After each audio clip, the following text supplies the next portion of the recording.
Arthrodesis. Arthrodesis is a term that means fixation of joints by fusion. Fixation of a joint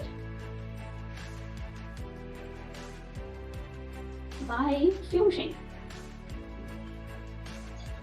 So the term arthrodesis can be broken down into two parts, arthro and desis. We already know this term arthro means joint. And the second word part, desis, is a suffix which comes after the stem and modifies the meaning of the stem, and the word desis means fixation.